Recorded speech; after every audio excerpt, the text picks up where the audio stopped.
Welcome to the Service MVP Podcast. This is where you go to learn how to use pure motive service to create higher value to grow your results. And now, here is your host, America's service sales coach, Joe Crisara. Welcome to the Service MVP Podcast, and my name is Joe Crisara, America's service sales coach. And we have with us today a very special friend of mine, probably one of the best friends in the history of friends, as I say. His name is Travis Smith from Sky Services in Portland, Oregon. Travis, say hi to everybody. What's up? How's everybody doing? I'll give my standard double thumbs up, like our Sky logo introduction. But how are you doing, Uncle Joe? It's good to talk with you again. It is. You get that. That's your signature pose. The in front of the Sky logo. With the double thumbs up. That is the Travis Smith signature post. Travis runs a company called Sky Services in Portland, Oregon. I've watched his tremendous growth since he joined our company here at Service MVP, and have been witnessing what leadership looks like personified. And Travis is going to be doing the 3 mistakes that service companies make that can hold them back or inhibit their growth. Ideally, if Travis can help you identify or make these mistakes at least apparent, then you can do something about it and try to resolve it. Travis, again, thanks for being here. Travis, you want to get started by telling us a little bit about how you got started over at Sky Services and how you wound up in the position you're at, and just tell us about the journey a little bit there for a few minutes. Absolutely. So as far as I don't remember it, thankfully my baby book states it, but my first day on the job was 6 months and 5 days into my life, where I came to help daddy do trim outs. And that was the earliest date that I could find for working at Sky Heating, which wasn't Sky Services at the time. It was just Sky Heating and Air Conditioning. And my father started the company October 1st of 1979, hoping to heat homes from the sky with all the initiatives that were out there, and quickly turned into more new construction as the initiatives went away in 1980 and 1981. They took the solar panels off the White House, got away from heating with the sky. And that begins my life back in 1983, since I just turned 40 a little bit ago and had a great birthday celebration for all of that. But I officially started working more in the business when I was about 12 years old, bending up L-metal rails in the shop, working on building base cans, kind of anything that I could that didn't use the pneumatic tools until I turned 18. And then once I turned 18, was able to start going out in the field, working on post and beams, doing more advanced fittings in the metal shop, which got me all the way up till 2008, where prior to that, we were, like I said, almost all new construction, and we were an add-on air conditioner specialist. Here in Oregon, air conditioning doesn't come standard with your home, and so that's how you made your money. You do the new construction furnace and ductwork, and as long as you could sell the air conditioner on the job, you might have made a few dollars, because we had no sales process, we had no CRM, we had no coaching. So we went from our peak at one point of doing 33 new home starts in a week to just 2 years later doing 33 new home starts. Excuse me, gotta keep getting those backwards because it's both 30. 33 new home starts in a week was our peak, and 2 years later it was 38 new home starts that entire year. So new construction just dropped off, and that's when I moved into the office and became the service manager. Started selling through service, which there was no such thing as a lead turnover at the time. All we wanted was marketed leads. Nobody cared to take the lead from the service tech, because the service tech was there to fix it. Can you imagine our crazy thinking back then? And my father and his business partners retired between 2009 and 2014. One of them had to be forcibly removed, but that's more of a story for another day, and certainly a mistake that I don't want to get into too much there, because hopefully that won't happen. I've got other great partnerships out there now, and those have all worked amazingly, but I did not originally select that partner. So by 2015, I was the sole owner of the company, started advertising the company, going on TV, getting our brand out there, which, by the way, was very poorly done. It was from a logo book. It was 2 logos smashed together. So we bought up a few other companies. By 2018, we'd rebranded. 2019 was our major year of change. We went from our old CRM to Service Titan. We went from Train to private label. We went from one coaching company to the next. And most importantly, there was what leads us to October of 2019. And so that would be exactly 40 years after Sky Heating was started. And that 40th year, right there in October, within days, was when we came to the first, it was before it was True Grip, at that first event down in Vegas. And I'll never forget walking through the door with Chris Calamusa there, and he announces me. I'm looking around like, am I late? Like, why is he announcing me walking into this room? I feel like I missed something because I think I was the last one down to my team. And so I'm super embarrassed, not knowing what's going on. And I remember sitting down with the rest of my team at the table there. And we're like, all right, well, let's see what this guy has to say. You know, it's another sales coach. We've been through all of them. And I think I still have that notebook of me just scribbling as fast as I can, going, holy shit, we got to call this guy and figure out who this Joe Crisara is, because everything he said is just pure awesomeness. Like, how have we been missing out on this for so long? We've been stuck with these 3 options and, you know, not working on pure motive service. We haven't been talking about finding the client code. We haven't been the best with the clients. We were way too technical, talking about load calculations and how it's a manual J version 8 with a design temperature of 95 degrees, looking at the indoor dry bulb 74. And it was just like, that's the way we talked. So we sent our first couple system designers down there. Ryan, our current sales manager, went down, and I'll never forget him coming back, going from, I don't even know what it was, $10,000 or $11,000 average sale to he comes back from total immersion early November and has $21,000 average sales, just knocking it out of the park.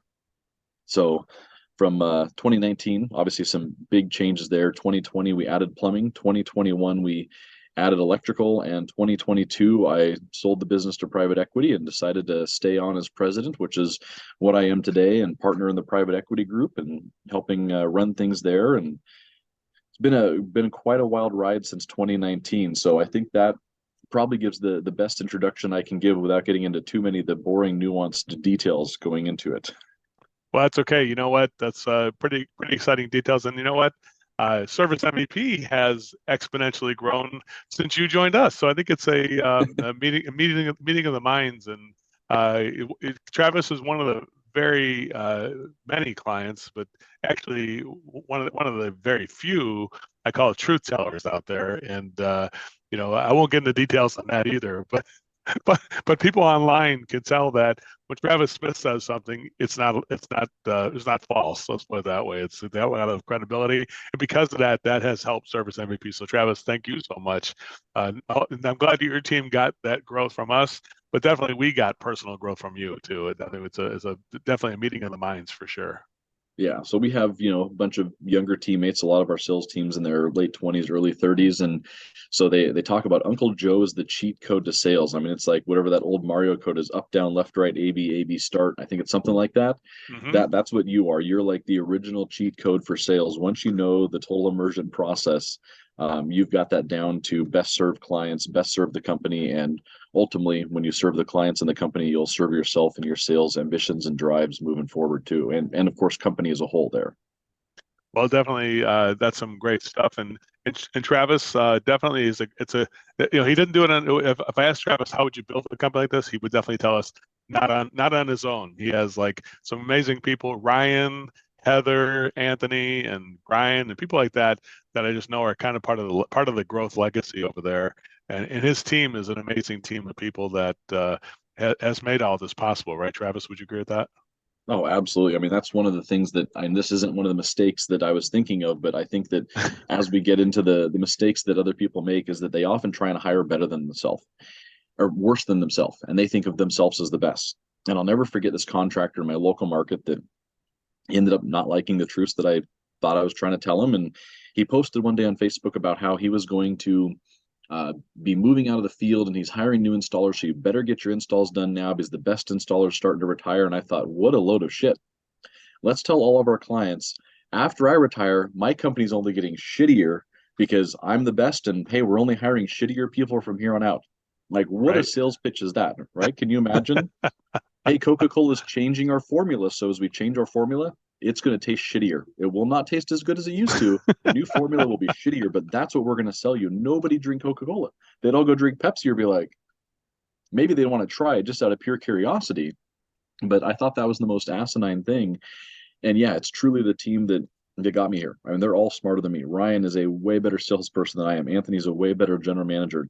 And we don't even have to get into finances because Heather's way better on the finance side, and Kelly, our operations manager, is way better at operations, process, procedure. So I'm incredibly thankful to have an amazing team here at Sky and at the startup that we've got going on down in San Diego with Nicholas and Cody down there. Cody is so much better out in the field working with the team. Nicholas is so much better at sales. I just get to sit on the back end and help design some of the programs, work on pricing, look over the financials, and make sure that we're all in line, helping with that overall operations. The president's just kind of pointing and directing, which is a great fun job for me, getting to set that vision, decide where we want to go, come up with the new things, and obviously Service MVP, Service Titan, Private Label were all some of the new things that we thought of and implemented, and we're working with a lot more of those moving forward. But definitely hire people better than yourself, not worse. Be humble. Know that everybody you're hiring, if they're not better than you, your goal is to make them better than you. And that for a lot of business owners can be difficult, stating, yep, that person sitting across from me is better at me than something, and I'm the business owner. Yep, absolutely. Every freaking time they better be. That's awesome. So number one mistake, we got it right here. I'll go with this. The number one mistake is to not hire people, to try to hire people who are not as good as you, and because you want to be the boss, rather than hiring people better than you so they can take ownership of their jobs. And you can, I call that, Travis, I call it business surfing. You're able to ride on top of the wave. Absolutely. As opposed, and that's what it describes it perfectly, the way I see you living your life right now. Pretty much everything I see now is family. I see airplanes and you flying your plane. I see you guys traveling as a family together and doing things together.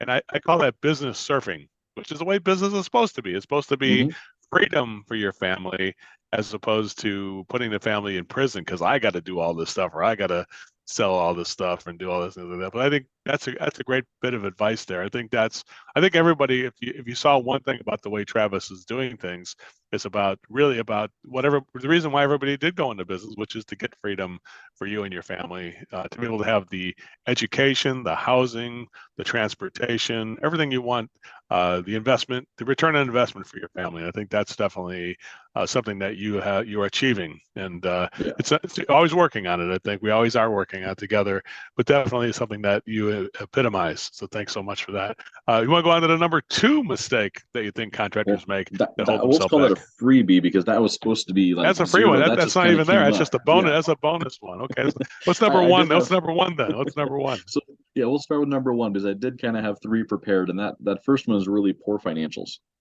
So often we see companies, and I've looked at this point, gosh, almost 100 companies of financials, and they're often so poorly set up that they either overinflate their gross profit margin, so they think they're doing better than they are, which means they're actually paying more taxes than they should be, just to inflate their ego, or they're so wrong that they're not getting information and they're flying blind. Like when we're in an airplane, we sometimes fly through the clouds and we're flying blind. We don't know which way is up. And if you've never flown through a cloud, it's not like being on a road where you're like, do I turn here or the next turn? It's, am I going straight down towards the ground? Am I completely inverted? Am I banking? Am I going up? Like, what's going on in the plane? You really don't know until you can look at your instrumentation. And if you lose your instrumentation, you have backup instrumentation upon backup instrumentation, typically, because things can go wrong. You can lose batteries, you can lose pieces. And if you need to get back down to the ground, it's not like you can just pull in any parking lot and be like, oh, I've got a flat tire, or pull on the side of the road. You've got to make it to a safe airport that you can land at, that's long enough for you, that has winds that are right for you. So a lot of planning goes into it, and that's kind of like financials. You can't be flying blind in your business with poor financials that don't have proper depreciation, that don't have proper schedules, that don't have proper gross margin, that tie back into proper pricing, that tie back into your sales process. Like, the financials are really the backbone, not to mention it's truly the value. I've seen people lose millions of dollars in value simply because of how they didn't have their financials set up. And it's often, I think, one of the last thought after pieces. So many of us as business owners lie in the middle. And in that procurement side, you've got everything from the second that they start, which is the call center, all the way through to the end, which is the financials. And we often forget about the call center and we forget about the financials. And those two pieces are so vitally important. And I love that you guys have the CSR, DSR boot camp, because it helps work with those very important frontline staff. That's the first person answering the call, that's got that smiling face and says, who do I have the pleasure of speaking with today? So those roles often get forgot. but financials by far get forgotten because it's like, oh, how can we outsource this? Who's the cheapest person to do financials? They're just numbers that are all going to be in the same format, and absolutely not. The format of the numbers can change, how you do the numbers can change, and the information you gather from them all changes. So mistake number one after mistake number 0 is having poor financials and poor financial systems in place. And that could even go down to cash controls for theft.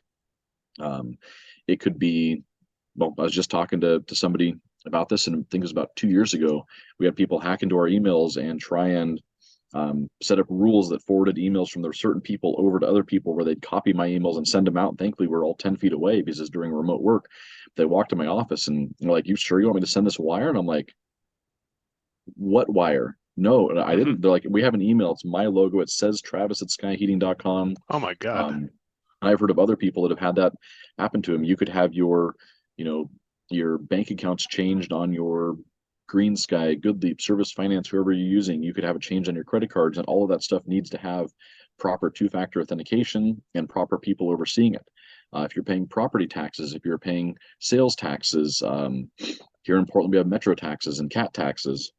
Those have all got to be paid timely and appropriately, or it's going to cost you a lot of money, or you could lose a lot of money from it. So having a strong financial person that can help you with that business planning, show you the proper historicals, and build up the value of your company while helping reduce the taxable liability, you're really getting a lot of bang for your buck in that position that at first looks like it just hits your bottom line, but with the right person in place can add to the bottom line and add to the value of the company. So that's why I really think that's kind of the first mistake that I see a lot of people make. And for many years, obviously all of these mistakes, I'm not saying all these things because I've done perfect, is because I've screwed them all up, I assure you.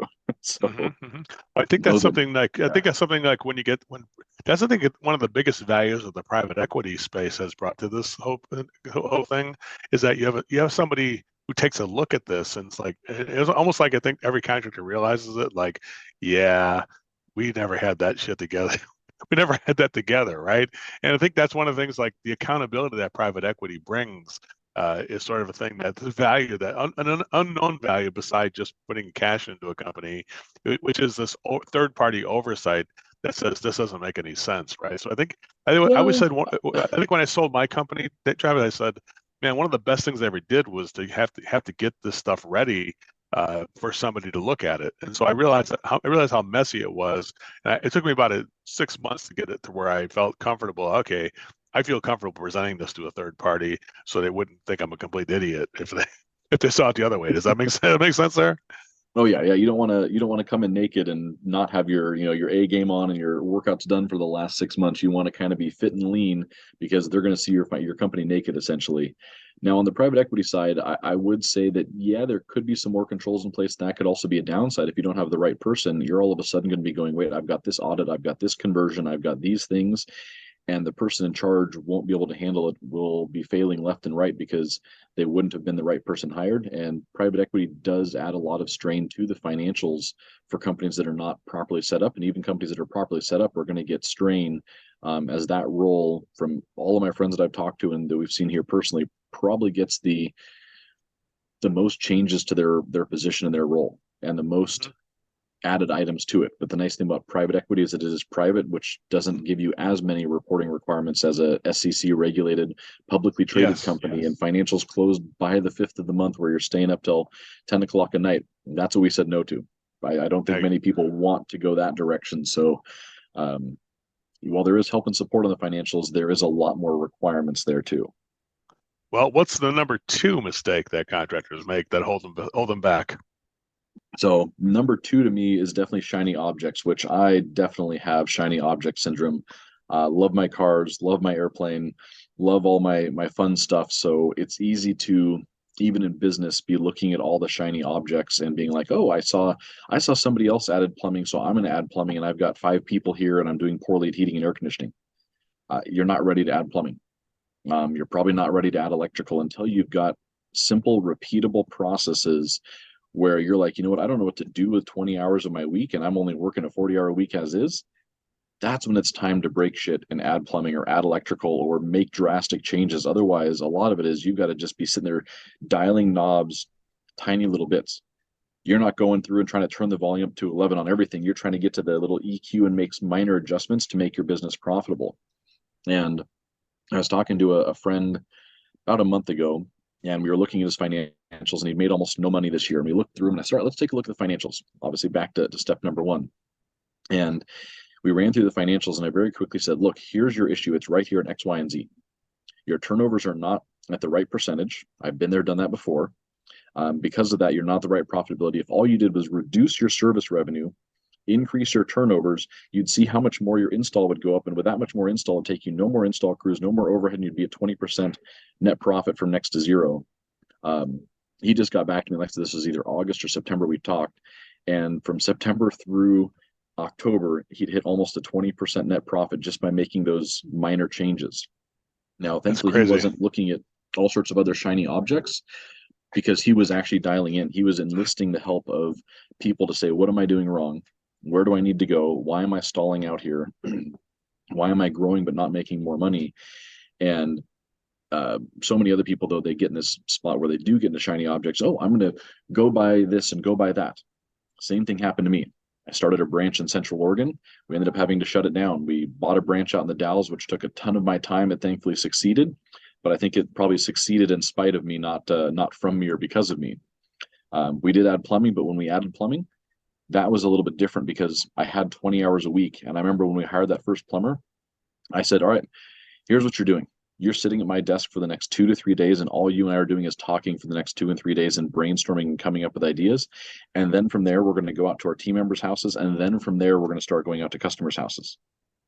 Like, keep in mind, this is, of course, a 15 plus year journeyman person, but we didn't just start it by saying, oh, we're advertising plumbing and somebody's going out there. We designed it. We'd been designing it for almost a month prior and spending all that extra free time, bringing that 20-hour work week back up to 40 hours by taking on another project.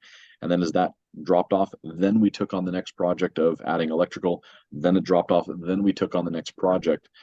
And so many people are always working 60, 70 hours a week when they really should be working 30 to 40, because probably 20 to 30 hours of it is just junk that they think is important, but it's actually absolutely useless to overall driving the business. And that goes back to the Pareto principle of 80-20 rule. 80% of your activities, or 80% of your forward movement will be 20% of your activities. How do you get rid of that other 80% that's only 20% of your forward movement and start moving the needle and shifting it? And it's often not some new thing, because there's not many silver bullets out there. It's a lot of small, tiny adjustments and good business practices and principles that you need to be doing that tie back into having the proper financials and the right people in place at first. So stay away from the shiny objects until you have both the money and the time. Then you've earned your right to go look at some stupid shiny objects, because they get pretty fun. Yeah, I always think people think the next thing is what they're going to make money on. Why don't you make money on the current thing before show you can master the current thing you have, and then once you're at that business surfing part, then you can say, okay, I think I can go back in the water and try another wave, try a different wave, rather than trying to jump into a different wave when you're still buried in the first one, right? It's kind of like, exactly. That's a great one. That's a great way of putting it. And I like that story about just that small, I call it a small big, that contractor who's like, you just had to do a few small little thing, and all of a sudden, boom, it turned into 20% profit. Sometimes people are not that far away. That's the thing I noticed. Have you noticed that, Travis? They're like, it's like, man, you're just right there. You just have to just do this one little thing, and it makes a difference. Yeah, he was literally weeks away. It was an hour-long phone call away, and I know other people helped him too. So by no means do I want to take all the credit, since he did all the work and all we did was talk. But after an hour-long phone call of looking at 100 different things, it was, oh, right there in front of me. And so often they're looking for that silver bullet of, let's add plumbing. Okay, if you're making zero money, now is not the time to add plumbing. Now is the time to fix HVAC, fix it. Then once it's slowed down and it's been repeatable, then you add plumbing. Don't look at that next shiny object or next thing. Let's get that done first, get it fixed. And usually that starts with the sales side of saying, all right, let's bring in the revenue at first, because ultimately this was a sales issue. It was an issue where they weren't having the right lead turnover. They weren't selling the right jobs. And as soon as they did that, the rest of the metrics came in line. Let's go on to mistake number 3, which is what?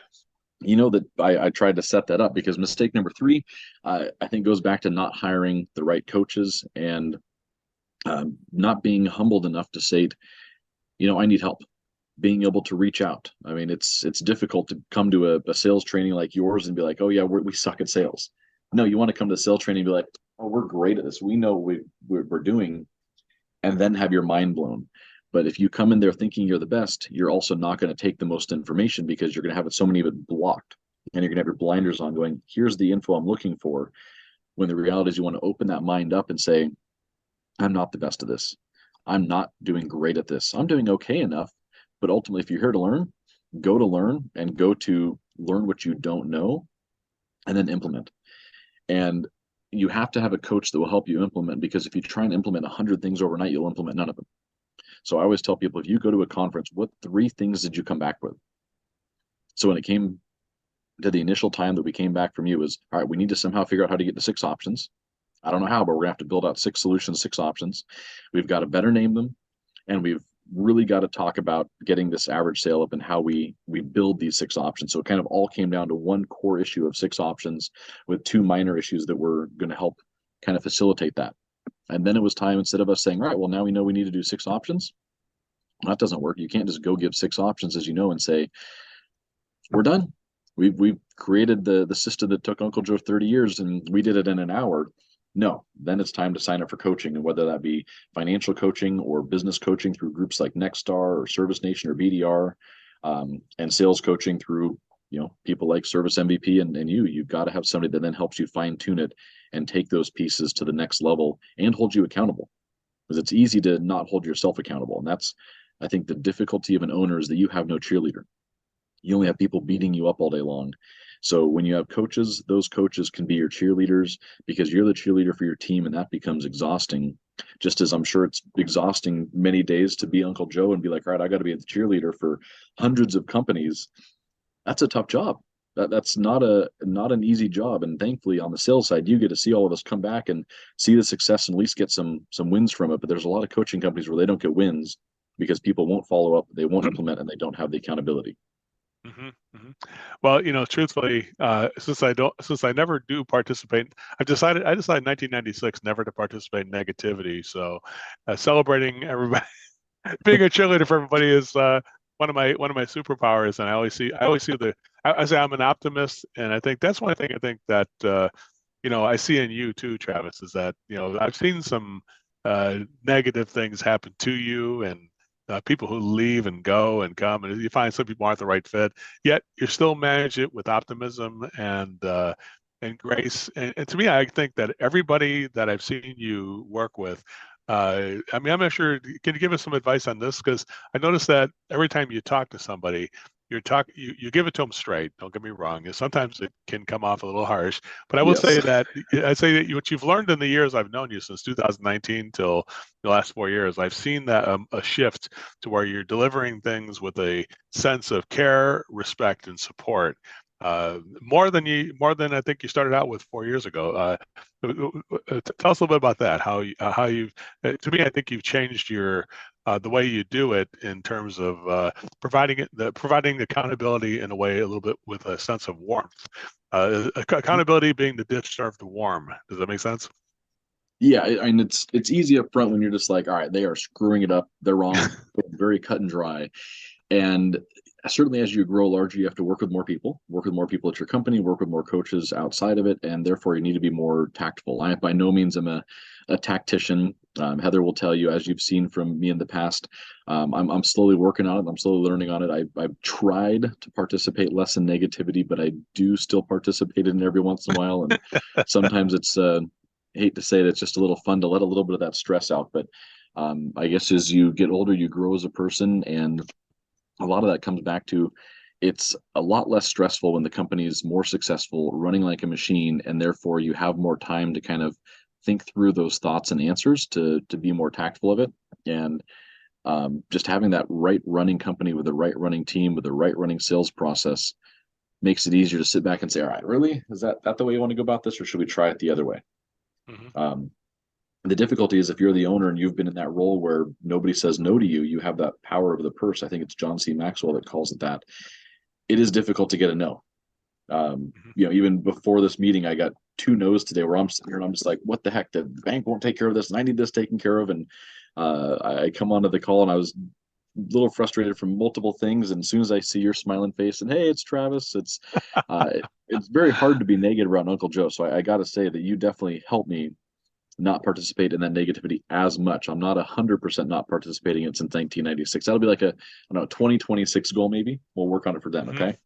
I will not participate in negativity 2026 on. Give me another year or two to still wind it down. I'll give you another year on this. Keep working on it. But I think I do see the movement where it is changing already. So don't sell yourself short. You already had some personal growth on that front, and I definitely see that in you for sure. And definitely, I thank you for any final thoughts you want to share with contractors before we wrap it up here, Travis. Anything, a final piece of advice, or just anything that you'd like to share with them just before we leave?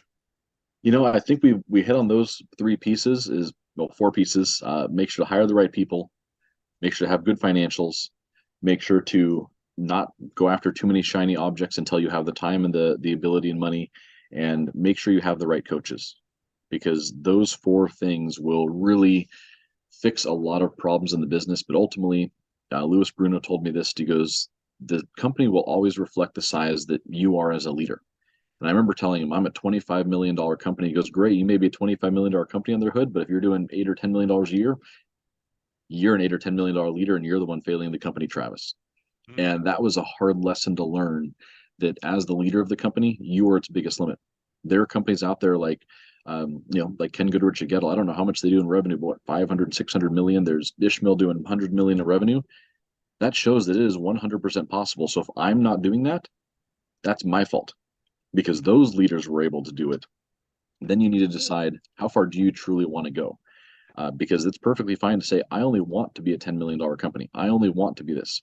I don't want that added stress, that extra time frame. So decide what's right for you, and don't let somebody else make that decision because somebody else has done it. But know that if somebody else has done it, it is possible, and it is still back on you. So those things need to be in alignment for your stress levels to go down and your negativity to go down, I think. I think one of the things that does reduce stress for me, I think, is that as a leader, I believe in exactly what you're saying, that whatever we are challenged with, or our challenges, I always say it starts with me as a leader. I always say I either had a blind spot, I thought we were doing it, but we weren't.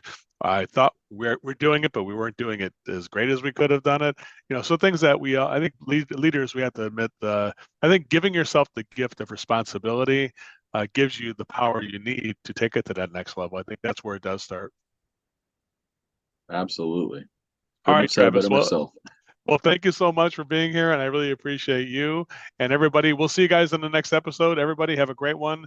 Travis, thank you so much. Thanks, Uncle Joe.